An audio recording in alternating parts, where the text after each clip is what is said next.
Hello दोस्तों, कैसे हैं आप लोग। स्वागत है आपका हमारे चैनल शिवानी स्किल सीरीज में। और आज हम स्टार्ट करने वाले हैं एनसीईआरटी 360 डिग्री, जो कि क्लास 6 to 12 होने वाला है। और ये सेशन हमारा भारतीय राज्य व्यवस्था का है। तो दोस्तों, मैंने इस क्लास 6, 7, 8 तो कंप्लीट कर दिया है और क्लास 9 का आज चैप्टर 3 स्टार्ट करने वाले हैं। चलिए तो स्टार्ट करते हैं बिना समय गंवाए। तो चैप्टर है हमारा चुनावी राजनीति। क्वेश्चन नंबर 1 है, निम्नलिखित में से किस नेता ने हरियाणा में न्याय युद्ध नामक आंदोलन का नेतृत्व किया और लोक दल नामक अपनी नई पार्टी का गठन किया। ऑप्शन है ए भूपेंद्र लाल चौटाला, बी चौधरी मोहनलाल, सी चौधरी देवीलाल, डी अजय लाल चौटाला। आंसर हो जाएगा हमारा ऑप्शन सी, यानी कि चौधरी देवीलाल। एनसीईआरटी की लाइनें हैं, यह हरियाणा में 1987 में हुए राज्य विधानसभा चुनावों से जुड़ी एक अखबार की खबर है। राज्य में 1982 से कांग्रेस पार्टी की अगुवाई वाली सरकार थी। अब विपक्ष के एक नेता चौधरी देवीलाल ने न्याय युद्ध नामक आंदोलन का नेतृत्व किया और लोक दल नामक अपनी नई पार्टी का गठन किया। उनकी पार्टी ने चुनाव में कांग्रेस के खिलाफ अन्य विपक्षी दलों को मिलाकर एक मोर्चा बनाया। अपने चुनाव प्रचार में देवीलाल ने कहा कि अगर उनकी पार्टी चुनाव जीती तो वे किसानों और छोटे व्यापारियों के कर्ज माफ कर देंगे। उन्होंने वायदा किया कि यही उनकी सरकार का पहला काम होगा। क्वेश्चन नंबर 2 है, चौधरी देवीलाल ने कब न्याय युद्ध नामक आंदोलन का नेतृत्व किया। A 1982, B 1987, option C 1891, D 1985। Answer हो जाएगा हमारा ऑप्शन बी, यानी 1987। सेम ही डिस्क्रिप्शन है, आगे बढ़ते हैं। क्वेश्चन नंबर 3 है, अधिकांश डैश शासन व्यवस्थाओं में लोग अपने प्रतिनिधियों के माध्यम से शासन करते हैं। ए अलोकतांत्रिक, बी सैन्य तंत्र, सी लोकतांत्रिक, डी राजतंत्र। आंसर हो जाएगा ऑप्शन सी, यानी लोकतांत्रिक। एनसीईआरटी की लाइनें हैं, संभव है कि हर किसी के पास हर मामले पर फैसला करने का समय और ज्ञान हो, इसीलिए अधिकांश लोकतांत्रिक शासन व्यवस्थाओं में लोग अपने प्रतिनिधियों के माध्यम से शासन करते हैं। क्वेश्चन नंबर 4 है, चुनाव से आप क्या समझते हैं। ए ऐसी व्यवस्था जिससे लोग नियमित अंतराल पर अपने प्रतिनिधियों को चुन सके और अगर इच्छा हो तो उन्हें बदल भी दे।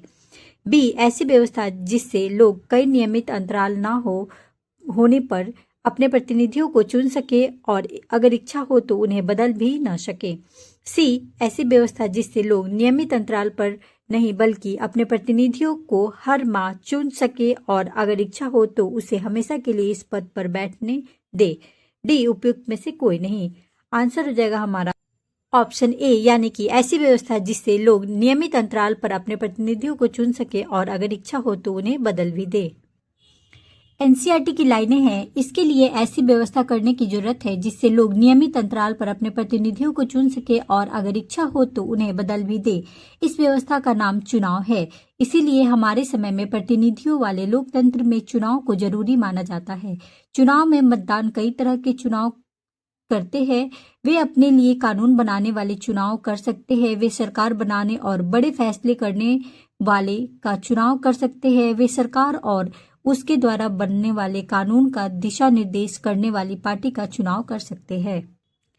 क्वेश्चन नंबर 5 है, हमारे समय में प्रतिनिधित्व वाले लोकतंत्र में चुनाव को बहुत जरूरी माना जाता है। चुनाव में मतदाता निम्नलिखित में से किस तरह के चुनाव करते हैं। ए वे अपने लिए कानून बनाने वाले का चुनाव कर सकते हैं, बी वे सरकार बनाने और बड़े फैसले करने वाले का चुनाव कर सकते हैं, सी वे सरकार और उसके द्वारा बनाने वाले कानूनों का दिशा निर्देश करने वाली पार्टी का चुनाव कर सकते हैं, डी उपयुक्त में से सभी। आंसर हो जाएगा हमारा डी उपयुक्त में से सभी। एनसीईआरटी की लाइनें हैं, चुनाव में मतदाता कई तरह से चुनाव करते हैं। वे अपने लिए कानून बनाने वाले का चुनाव कर सकते हैं, वे सरकार बनाने और बड़े फैसले करने वाले का चुनाव कर सकते हैं, वे सरकार और उसके द्वारा बनने वाले कानूनों का दिशा निर्देश करने वाली पार्टी का चुनाव कर सकते हैं। क्वेश्चन नंबर 6 है, निम्नलिखित में से कौन शर्त लोकतांत्रिक चुनाव के लिए जरूरी न्यूनतम शर्तों में से नहीं है। ए हर किसी को चुनाव करने की सुविधा हो, यानी हर किसी को मताधिकार हो और हर किसी के मत का समान मोल होना चाहिए। बी चुनाव में विकल्प उपलब्ध हो, पार्टियों और उम्मीदवारों को चुनाव में उतरने की आज़ादी हो और वे मतदाताओं के लिए विकल्प पेश करें। सी जिससे लोग को अपना नेता चुनने के लिए अवसर, कोई नियमित समय अंतराल 5 वर्ष न होने पर अपने प्रतिनिधियों को चुन सके और अगर इच्छा हो तो उन्हें बदल भी ना सके। डी, चुनाव स्वतंत्र और निष्पक्ष ढंग से कराए जाने चाहिए जिससे लोग सचमुच अपनी इच्छा से व्यक्ति का चुनाव कर सके। आंसर होगा हमारा ऑप्शन सी, यानी कि जिससे लोग अपने मतदाता नेता चुनने के लिए अवसर कोई नियमित समय अंतराल यानी 5 वर्ष न हो पर अपने प्रतिनिधियों को चुन सके और इच्छा हो तो उन्हें बदल भी ना सके। एनसीईआरटी की लाइनें हैं, पहला, हर किसी को चुनाव करने की सुविधा हो यानी हर किसी को मताधिकार हो और हर किसी के मत का समान मोल हो। दूसरा, चुनाव में विकल्प उपलब्ध हो, पार्टियों और उम्मीदवारों को चुनाव में उतरने की आजादी हो और वे मतदाताओं के लिए विकल्प पेश करें। तीसरा, चुनाव का अवसर नियमित अंतराल पर मिलता रहे, नए चुनाव कुछ वर्षों में जरूर कराए जाने चाहिए। चौथा, लोग जिसे चाहे वास्तव में चुनाव उसी का होना चाहिए। पांचवा, चुनाव स्वतंत्र और निष्पक्ष ढंग से कराए जाने चाहिए जिससे लोग सचमुच अपनी इच्छा से व्यक्ति का चुनाव कर सके। क्वेश्चन नंबर 7 है, निर्वाचन क्षेत्रों में राजनीतिक प्रतियोगिता से क्या तात्पर्य है? ए, 2 उम्मीदवारों के बीच प्रतिद्वंदिता, बी, 2 परिवारों के बीच प्रतिद्वंदिता, सी, 2 समाजों के बीच प्रतिद्वंदिता, डी, उपयुक्त में से कोई नहीं। आंसर हो जाएगा हमारा ऑप्शन ए, यानी कि 2 उम्मीदवारों के बीच प्रतिद्वंदिता। एनसीईआरटी की लाइनें हैं, इस प्रकार हम पाते हैं कि चुनाव का मतलब राजनीतिक प्रतियोगिताओं या प्रतिद्वंदिता है। यह प्रतियोगिता कई तरह का रूप ले सकती है। सबसे स्पष्ट रूप है राजनीतिक पार्टियों के बीच प्रतिद्वंदिता। निर्वाचन क्षेत्रों में इसका रूप उम्मीदवारों के बीच प्रतिद्वंदिता का होता है। अगर प्रतिद्वंदिता न रहे तो चुनाव बेमानी हो जाएंगे। क्वेश्चन नंबर 8 है, चुनावी प्रतिद्वंदिता में दिखने वाले कुछ स्पष्ट नुकसान निम्नलिखित में से कौन है?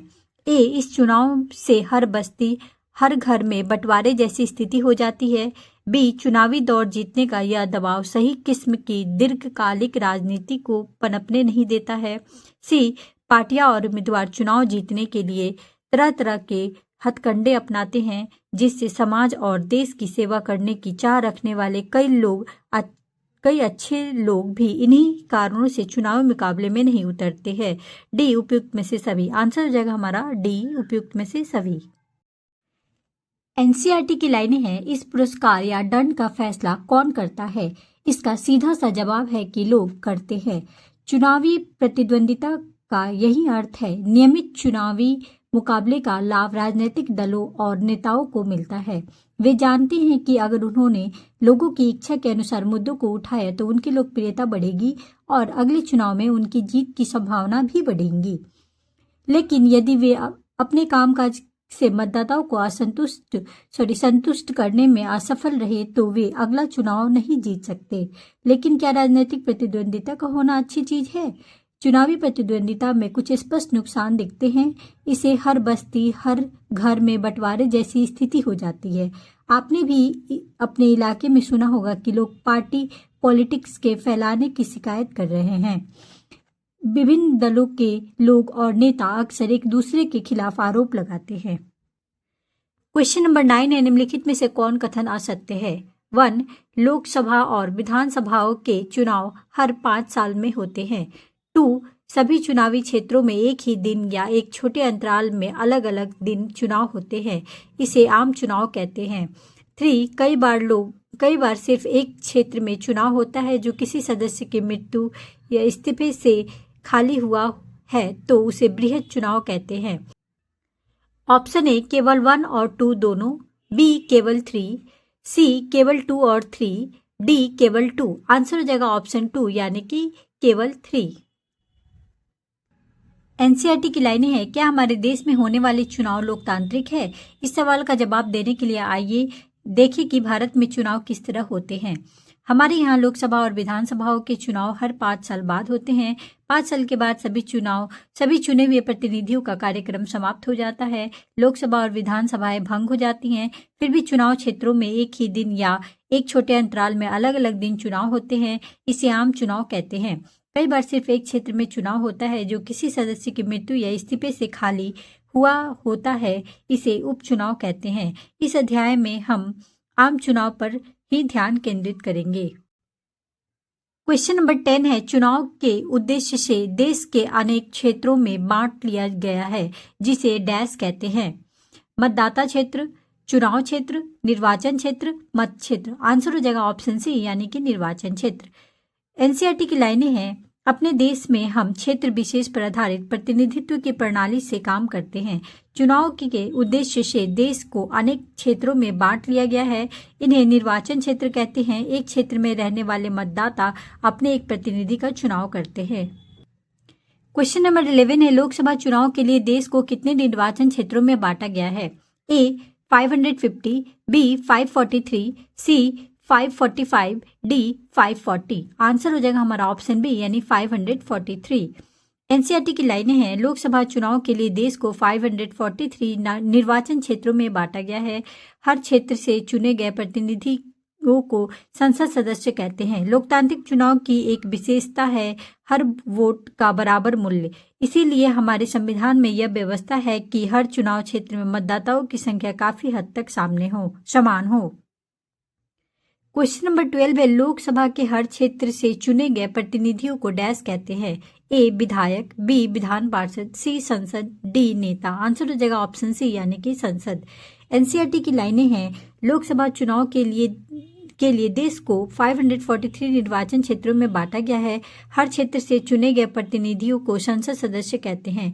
लोकतांत्रिक चुनाव की एक विशेषता है हर वोट का बराबर मूल्य। इसीलिए हमारे संविधान में यह व्यवस्था है कि हर चुनाव क्षेत्र में मतदाताओं की संख्या काफी हद तक एक समान हो।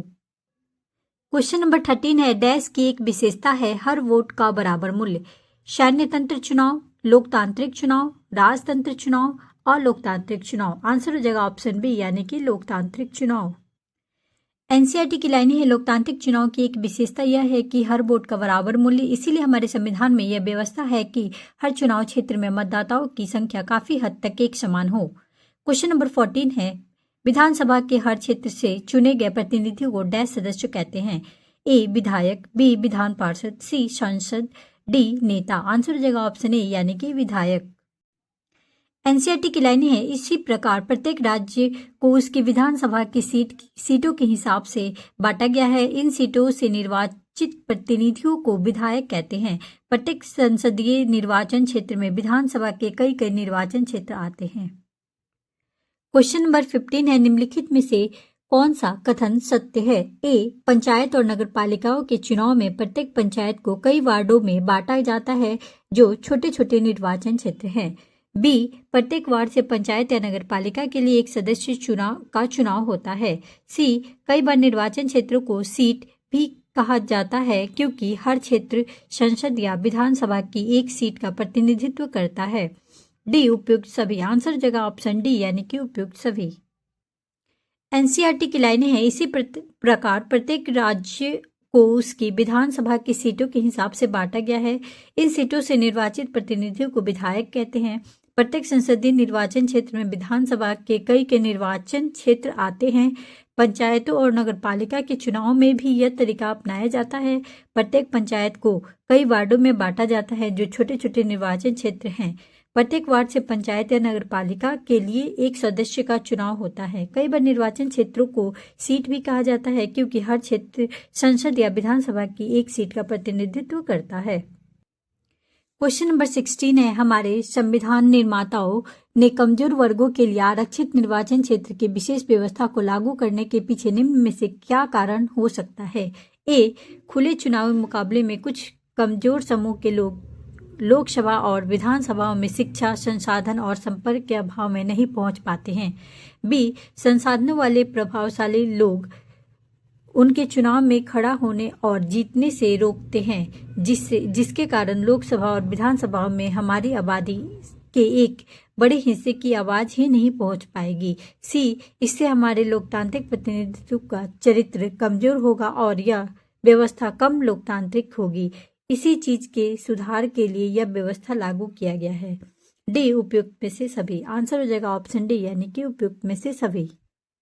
एनसीईआरटी की लाइनें हैं, हमारा संविधान प्रत्येक नागरिक को अपना प्रतिनिधि चुनने और जनप्रतिनिधि के तौर पर चुने जाने का अधिकार देता है, लेकिन हमारे संविधान निर्माताओं को चिंता थी कि संभव है खुले चुनावी मुकाबले में कुछ कमजोर समूह के लोग लोकसभा और विधानसभाओं में पहुंच नहीं पाएंगे। संभव है कि चुनाव लड़ने और जीतने लायक जरूरी संसाधन, शिक्षा और संपर्क उनके पास हो ही नहीं।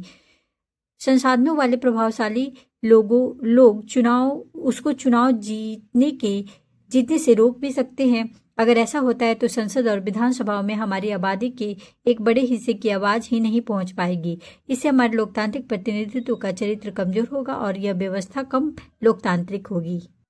क्वेश्चन नंबर 17 है, वर्तमान समय में लोकसभा में अनुसूचित जनजातियों और अनुसूचित जातियों के लिए कितनी सीटों को आरक्षित की गई है?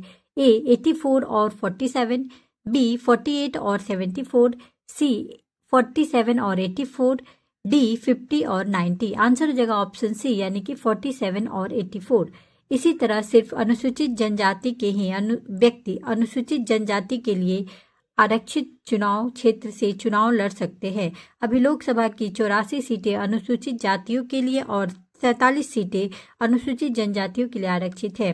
26 जनवरी 2019 की स्थिति, ये सीटें पूरी आबादी में इन समूहों के हिस्से के अनुपात में है। इस प्रकार अनुसूचित जातियों और जनजातियों के लिए आरक्षित सीटें किसी अन्य समूह के उचित हिस्से में से कुछ नहीं लेती। क्वेश्चन नंबर 18 है, ग्रामीण और शहरी स्थानीय निकायों में महिलाओं के लिए कितनी सीटों को आरक्षित की गई है? ए 1/3, बी 2/3, सी 1/2, डी 1/4। यानी ऑप्शन हो जाएगा हमारा ए यानी कि 1/3। एनसीईआरटी की लाइनें हैं, निकायों में 1/3 सीटें महिलाओं के लिए आरक्षित की गई हैं। क्वेश्चन नंबर 19 है, निर्वाचक नियमावली को सामान्य किस रूप से जाना जाता है? ए निर्वाचन सूची, बी अनुक्रम सूची, सी मतदाता सूची, डी उपयुक्त में से एक से अधिक। आंसर हो जाएगा ऑप्शन सी यानी कि मतदाता सूची। एनसीईआरटी की लाइनें हैं, जब निर्वाचन क्षेत्र का फैसला हो जाता है तब यह तय किया जाता है कि कौन वोट दे सकता है कौन नहीं। इस फैसले को अंतिम दिन तक के लिए किसी के भरोसे नहीं छोड़ा जा सकता। लोकतांत्रिक चुनाव में मतदाता की योग्यता रखने वालों की सूची चुनाव से काफी पहले तैयार कर ली जाती है और इस हर किसी को दे दी जाती है। इस सूची को आधिकारिक रूप से मतदाता सूची कहते हैं। आम बोलचाल में इसे वोटर लिस्ट भी कहते हैं। क्वेश्चन नंबर 20 है, निम्नलिखित में से कौन कथन असत्य है? ए सार्वभौम वयस्क मताधिकार से तात्पर्य है व्यवहार में इसका मतलब है कि हर किसी को मत देने का अधिकार होना चाहिए और हर एक का मत समान मोल का होना चाहिए। ऑप्शन बी है, हमारे देश में 18 वर्ष और उससे ऊपर की उम्र के सभी नागरिक चुनाव में वोट डाल सकते हैं। सी नागरिक की जाति, धर्म, लिंग चाहे जो भी हो उससे मत देने का अधिकार इसी तथ्य पर आधारित होता है। डी अपराधियों और दिमागी असंतुलन वाले कुछ लोगों को वोट देने के अधिकार से वंचित किया जा सकता है। ऑप्शन सी सही होगा यानी कि नागरिक की जाति, धर्म, लिंग चाहे जो भी हो उसे मत देने का अधिकार इसी तथ्य पर आधारित होता है। एनसीईआरटी की लाइनें हैं, हमारे देश में 18 वर्ष और उससे ऊपर की उम्र के सभी नागरिक चुनाव में वोट डाल सकते हैं।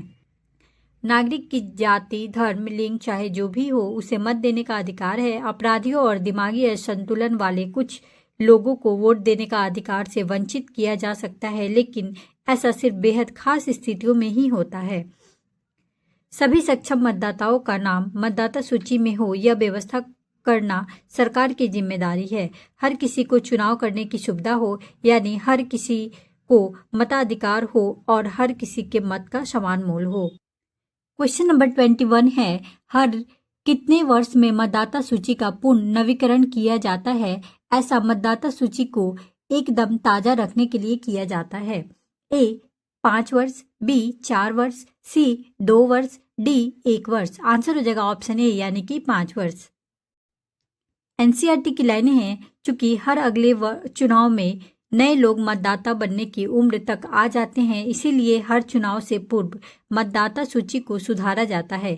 जो लोग उस इलाके से बाहर चले जाते हैं या जिनकी मौत हो जाती है उनके नाम पर इस सूची को काट दिए जाते हैं।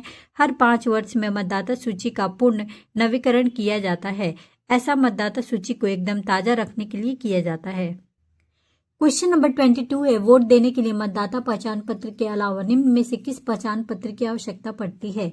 ए ration card, B driving licence, C उपयुक्त में से दोनों, डी उपयुक्त में से कोई नहीं। आंसर हो जाएगा ऑप्शन सी यानी कि उपयुक्त में से दोनों। एनसीईआरटी की लाइनें हैं, कुछ वर्षों से चुनाव में वोट फोटो पहचान पत्र की नई व्यवस्था लागू की गई है। सरकार ने मतदाता सूची में दर्ज सभी लोगों को यह कार्ड देने की कोशिश की है। वोट देने जाते समय मतदाता को यह पहचान पत्र साथ रखना होता है, जिससे किसी एक का वोट कोई दूसरा न डाल सके। पर मतदान के लिए यह कार्ड अभी तक अनिवार्य नहीं हुआ है। वोट देने के लिए मतदाता राशन कार्ड या ड्राइविंग लाइसेंस जैसे पहचान पत्र भी दिखा सकते हैं। क्वेश्चन नंबर 23 है, किसी भी व्यक्ति को भारत में निम्न में से कितने वर्ष में वोट डालने का अधिकार प्राप्त हो जाता है? ए 21 वर्ष, बी 20 वर्ष, सी 18 वर्ष, डी 25 वर्ष। आंसर हो जाएगा ऑप्शन सी यानी 18 वर्ष। एनसीईआरटी की लाइन है, किसी किस्म की बंदिश ना हो, हमारी चुनाव प्रणाली ऐसा ही करती है। जो कोई व्यक्ति मतदाता व उम्मीदवार भी हो सकता है। सिर्फ एक फर्क यह है कि कोई भी व्यक्ति 18 वर्ष की उम्र में ही वोट डालने का अधिकार हो जाता है, जबकि उम्मीदवार बनने की न्यूनतम आयु 25 वर्ष है। क्वेश्चन नंबर 24 है, लोकसभा एवं विधानसभा में उम्मीदवार बनने के लिए न्यूनतम आयु कितनी निर्धारित की गई है? ए 21 वर्ष, बी 25 वर्ष, सी 30 वर्ष, डी 18 वर्ष। आंसर हो जाएगा ऑप्शन बी यानी कि 25 वर्ष। एनसीईआरटी की लाइनें हैं, किसी किस्म की बंदिश न हो, हमारी चुनाव प्रणाली ऐसा ही करती है। जो कोई व्यक्ति मतदाता है वह उम्मीदवार भी हो सकता है। सिर्फ एक ही फर्क यह है कि कोई भी व्यक्ति 18 वर्ष की उम्र में ही वोट डालने का अधिकार हो जाता है, जबकि उम्मीदवार बनने की न्यूनतम आयु 25 वर्ष है। क्वेश्चन नंबर 25 है, निम्नलिखित में से कौन कथन सत्य है? 1. राजनीतिक दल अपने उम्मीदवार मनोनीत करते हैं जिन्हें पार्टी का चुनाव चिन्ह और समर्थन मिलता है।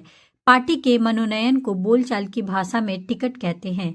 2. चुनाव लड़ने के इच्छुक हर एक उम्मीदवार को एक नामांकन पत्र भरना पड़ता है और कुछ रकम जमानत के रूप में जमा करनी पड़ती है। ए केवल 1, बी केवल 2, सी उपयुक्त में दोनों, डी उपयुक्त में से कोई नहीं। आंसर हो जाएगा ऑप्शन सी यानी उपयुक्त दोनों। एनसीईआरटी की लाइनें हैं, राजनीतिक दल अपने उम्मीदवार मनोनीत करते हैं जिन्हें पार्टी का चुनाव चिन्ह और समर्थन मिलता है। पार्टी के मनोनयन को बोलचाल की भाषा में टिकट कहते हैं। चुनाव लड़ने के इच्छुक हर उम्मीदवार को एक नामांकन पत्र भरना पड़ता है और कुछ रकम जमानत के रूप में जमा करनी पड़ती है। क्वेश्चन नंबर 26 है, किसी भी उम्मीदवार को अपने बारे में ब्यौरा देते हुए निम्नलिखित में से किस ब्यौरा को वैधानिक घोषणा करने की आवश्यकता होती है? ए उम्मीदवार के खिलाफ चल रहे गंभीर आपराधिक मामले की जानकारी देनी होती है। बी उम्मीदवार और उसके परिवार के सदस्यों की संपत्ति और देनदारियों का ब्यौरा देना होता है। सी उम्मीदवार को अपनी शैक्षिक योग्यता देने की आवश्यकता होती है। डी उपयुक्त सभी। आंसर हो जाएगा उपयुक्त सभी। एनसीईआरटी की लाइनें हैं, प्रणाली भी शुरू हुई है। अब हर उम्मीदवार को अपने बारे में कुछ ब्यौरा देते हुए वैधानिक घोषणा करनी होती है। प्रत्येक उम्मीदवार को इन मामलों के सारे विवरण देने होते हैं। उम्मीदवार के खिलाफ चल रहे गंभीर आपराधिक मामले, उम्मीदवार और उसके परिवार के सदस्यों की संपत्ति और देनदारियों का ब्यौरा, उम्मीदवार की शैक्षिक योग्यता, इन सूचनाओं को सार्वजनिक किया जाना चाहिए। इससे मतदाताओं को उम्मीदवारों द्वारा खुद के बारे में सूचना के आधार पर अपने फैसले करने का मौका मिलता है। तो दोस्तों यहीं पे हम सेशन को एंड करते हैं और इसके आगे हम पार्ट 2 लेकर आएंगे दोस्तों। तो प्लीज़ मेरा ये थॉट्स आप लोग को पसंद आया हो तो प्लीज़ एक लाइक, शेयर एंड सब्सक्राइब जरूर कर दीजिएगा। और दोस्तों मेरा इस वीडियो को बनाने के पीछे का मोटिव बस एक ही है कि जिन भी दोस्तों के पास ये बुक अवेलेबल नहीं है वो इस बुक का लाभ उठा सके और अपनी तैयारी को एक दिशा दे सके। चलिए दोस्तों, बाय बाय, टेक केयर।